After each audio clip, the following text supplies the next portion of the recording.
Hello and welcome to Battery Dance TV. My name is Jonathan Hollander and I'm the artistic director and founder of Battery Dance here in New York City.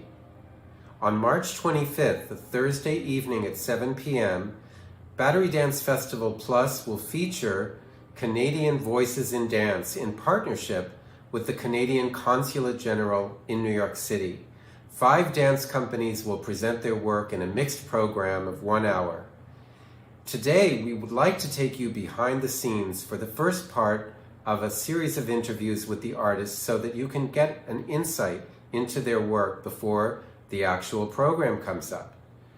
Today, I'm interviewing Laurence Lemieux, the director of Citadel, a company from Toronto. Afterwards, I'll be interviewing Tanveer, a Kathak dancer originally from Montreal, now based in Toronto. So let's start out with a conversation with Laurence Lemieux of Citadel, a company. Welcome, Laurence. It's so great to have you here. Thank you. It's really great to be here. And you are in downtown Toronto, correct? Yes, I am. I downtown Toronto in Regent Park, and I live above our theater and studio theater. So how has the COVID affected you? Just to give us a little bit of an overview since March through the present time. I understand that you're closed down now, but that you had the opportunity to be open at certain periods of time.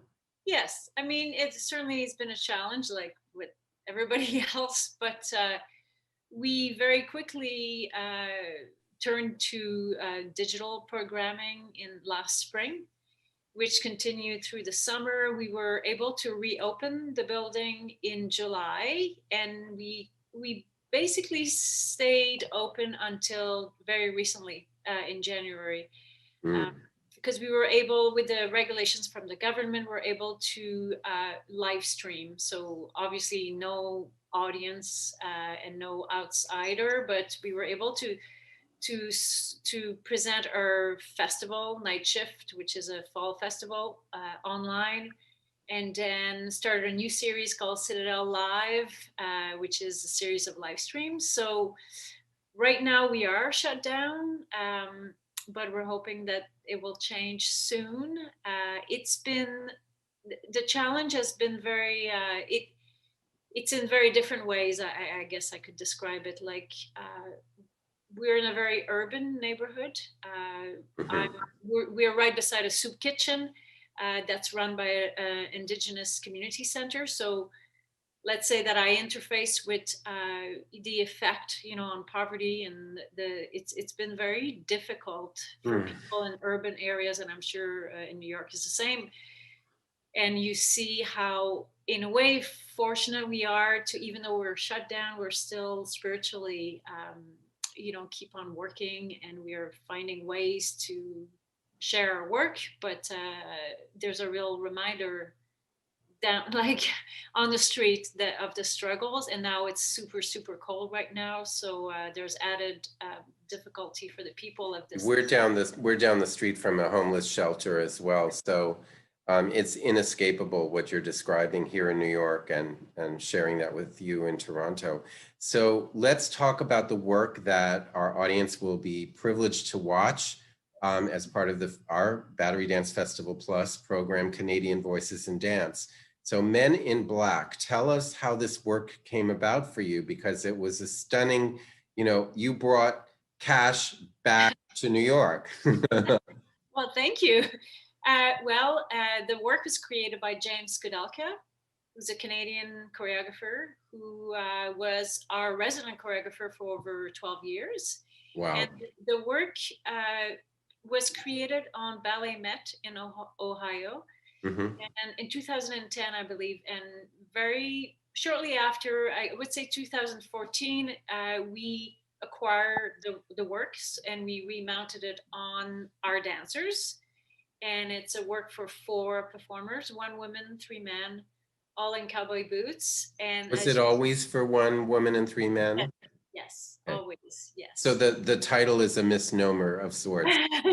I think the Man in Black as Johnny Cash more as, yes. Yeah. Uh, so it's a created on 6 cover songs by Johnny Cash that he recorded later in his life.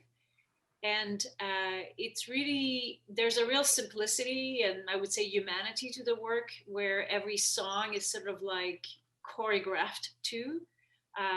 It's very musical because James always works in a very in like like very musical way, but it's also, it has moments of humor in it.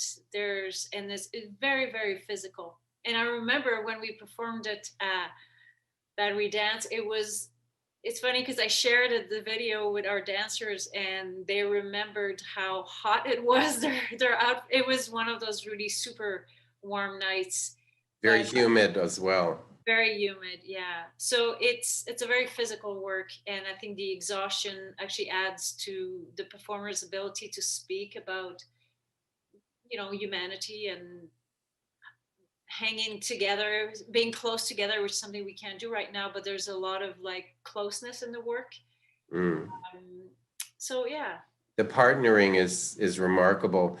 Now, you told me earlier that James Kudelka was involved with the National Ballet of Canada. Did you say he was a choreographer or was he artistic director? He was the artistic director for 9 years, and before he grew up close to Toronto, Newmarket, and he trained from a pretty young age at the National Ballet School.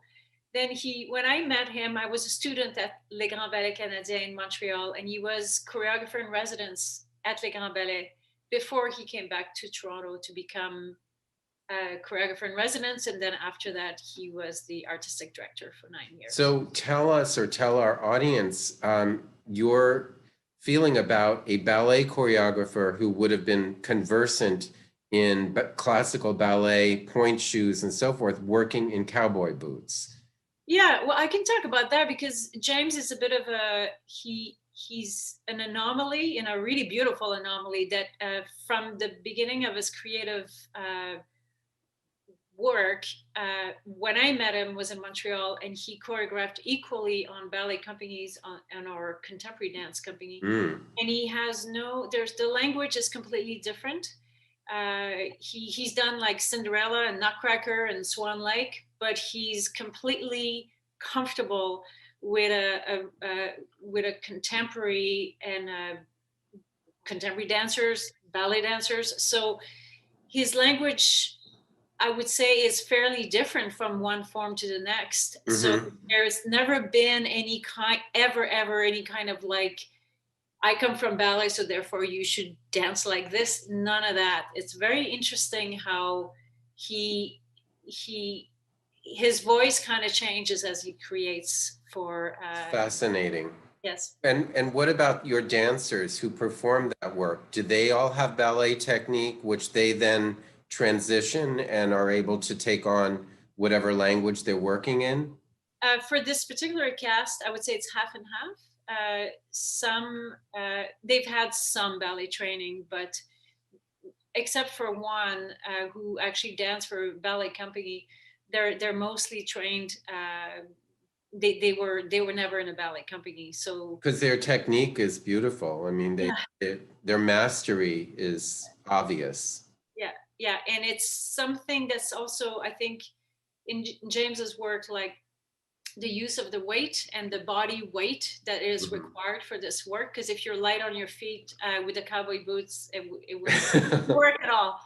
So also it took a fair amount of time to get used to even dancing in cowboy boots, because the heel is slanted and it's a very different relationship to the floor. So you didn't rebuild the shoes. I mean, they are as you purchased them from a cowboy shop or something. You were purchased at a cowboy shop. The brand is called Justin, but it's really a boot that maybe the heel's not as high as some other boots. Mm-hmm. It's full on a cowboy boot. Yeah. Wow.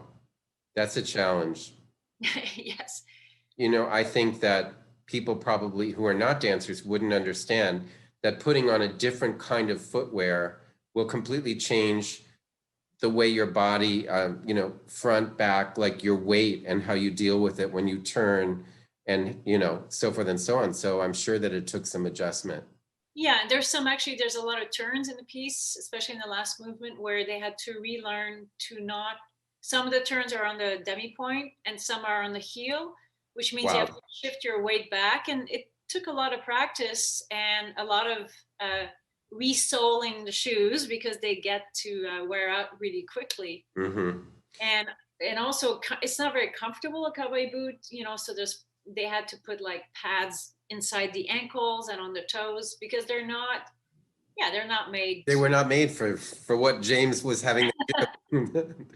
So I also felt that the camaraderie and the ensemble of those four dancers, you could feel their, you mentioned humor, the humanity of the four of them. It was very evident. Yeah. Have they worked together for a long time, those particular four dancers? Yes, and I think that's you hit a very important point in this work too, because we've been performing the work since 2014. So when we came to New York, it'd been 4 years of performing this and getting to know one another. I mean, that's the thing when we talk about the pandemic. The thing that you miss is that a dancer's closeness to another dancer. You don't even have to exchange words. You know the person inside out because you know their grip and their, so The it's trust, the the trust. trust. Yeah. And it's only through doing the work over and over again that you really build that friendship, and it's Mhm. very apparent in the work. Very much so. Well, Laurence, thank you for sparing the time. I know you mentioned that you're renovating the studios. I mean, like, we're trying to find things to do while you are in lockdown right now. So I completely understand and appreciate the time. And our audience, I have no doubt, is going to appreciate the work. So thank you for joining me on Battery Dance TV. You're very welcome. Thank you. If I could start again a million miles away, I would keep myself, I would find a way.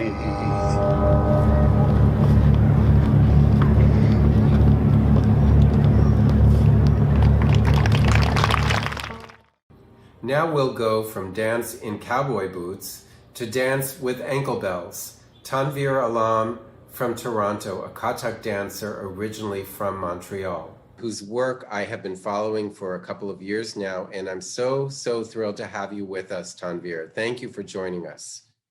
Thanks for having me, Jonathan. It's my absolute pleasure. So bring our audience into your background. How did you get started dancing? Which city were you in? And just your trajectory. I mean, it can't be that long because you're very young, but I know you've done a lot in those few years of study. Yeah, so I'm from Montreal, which is in Canada, and I grew up there. And so I started my Kathak training in Montreal with my guru Sudeshna Maulik. And I started my kind of my formative years of training with her.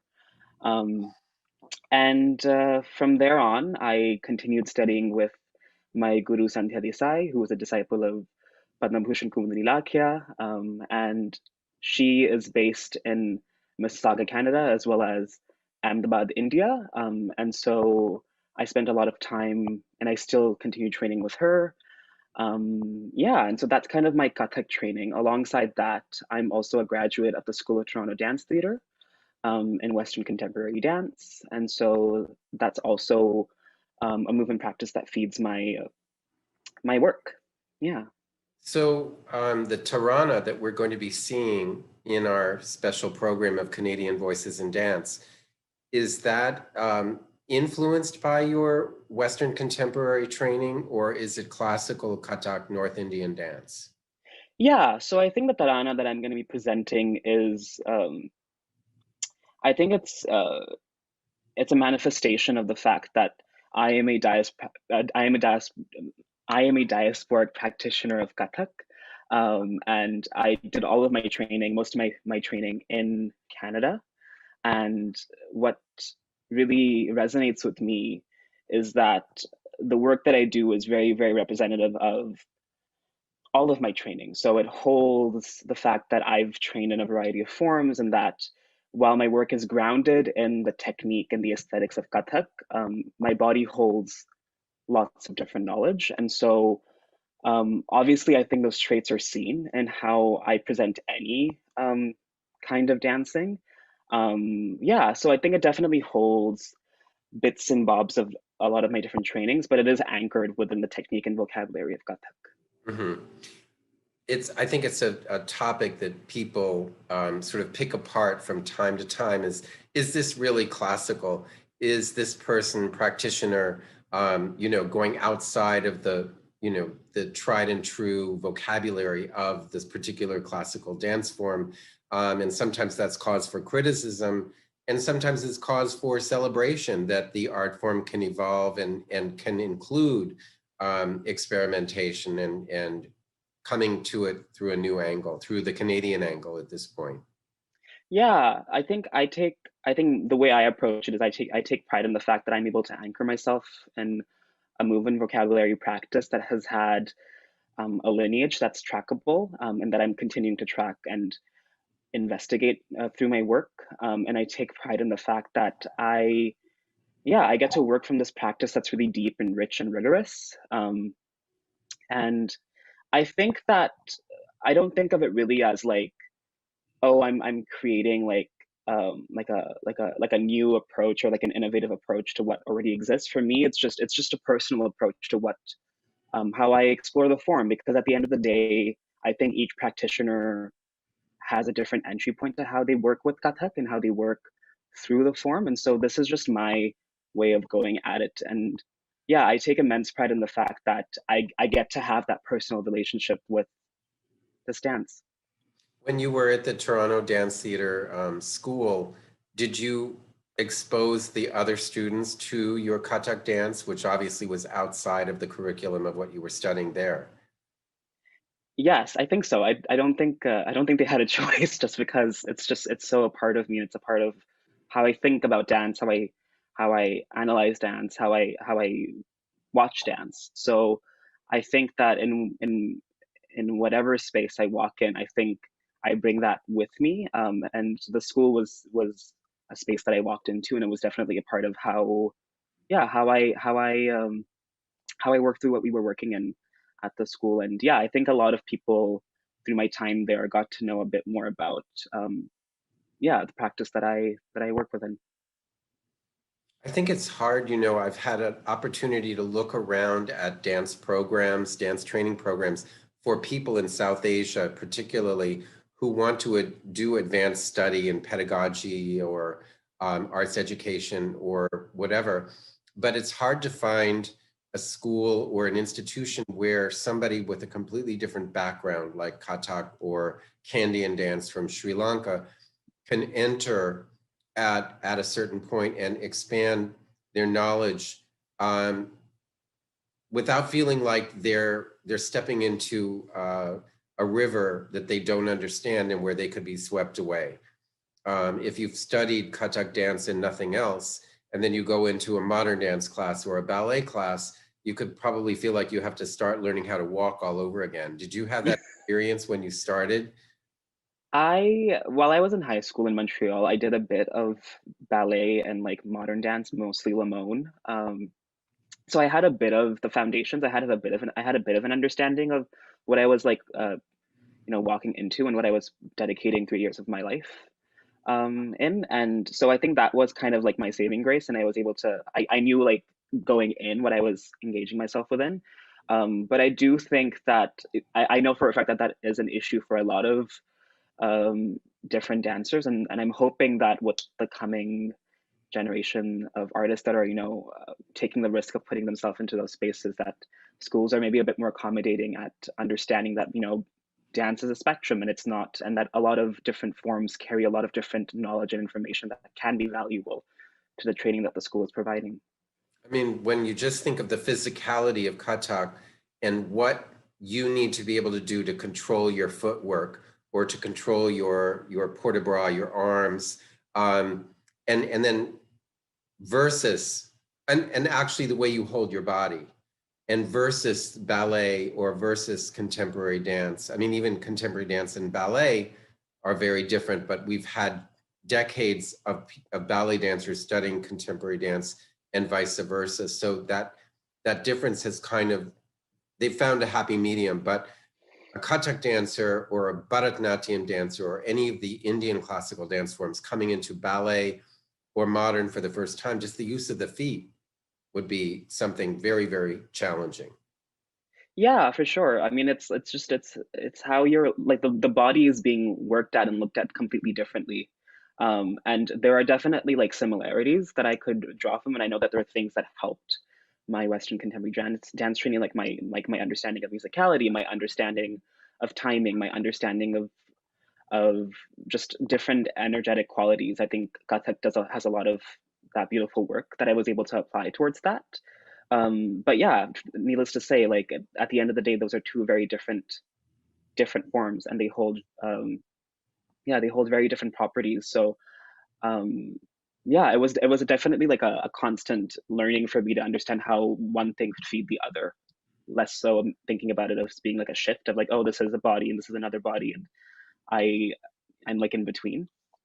So let's tell the audience a little bit about what they will be seeing on the Canadian Voices in Dance program, because I was really entranced by your solo. I thought it was just full of dynamic.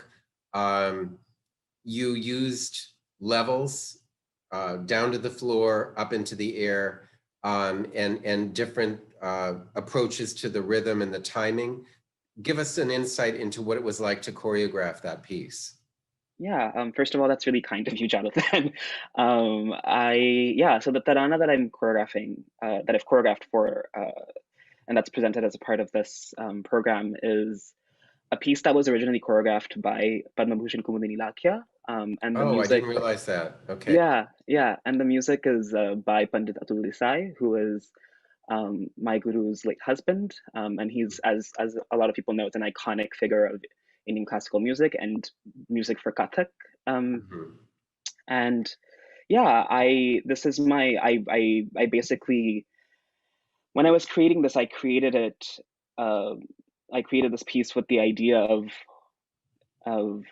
holding a lot of space, taking a lot of space, and I was working with the idea of a really um, big stage, just because the piece was first commissioned for a very big space, and so when I was creating it, I was also thinking this is kind of my first opportunity to be able to take that much space within a sector, So and this much was Indian dance is very stationary in terms of, yeah. Yeah, I think a lot of Indian dance can be that way, and I think like with Kumi Ben, she kind of posed the first questions around like how do we hold space differently, and how do we hold space with a variety of bodies. So like as I track through my lineage, like the fact that I come from a practice within Kathak that spent a lot of time unraveling the possibilities of group choreography, how is that information then feeding a soloist? And so when I think of that, yeah, it was just very important for me to think about how I was using space differently, how I could play with the musicality of the piece because it has such rich textures in terms of rhythms, in terms of polyrhythms, in terms of um, even how the singing is kind of laid out rhythmically. Yeah, so I was thinking about all of those things, as well as um, how can I dance this piece in a way that just allows for this like exuberance of joy and feeling that um, is seen through the movement, but as well as like is charted through how the music is laid out in the piece. so you mentioned Kumudini Lakia, and do I understand correctly that she originally choreographed this music, but that in what we're going to see is your own take on the music? Yeah, 100%. So it was originally choreographed by Kumi Ben for her company, Kadam. And the piece that you're going to see through this program is my own creation, and it's my work, just as the same piece of music. So it's a completely different piece. Okay. Well, we are looking forward to seeing it. I know that you're recording it specially for us, and we really Yes. appreciate that. because it was beautifully performed in the earlier version that we first saw, and now it's going to be enhanced by the environment in which you're going to be filming it. So thank you, Tanveer Alam, for sharing your insights about your work in Canada, and an important part of the multicultural realm that is Canadian dance. Thank you. My absolute pleasure. Thank you, Jonathan.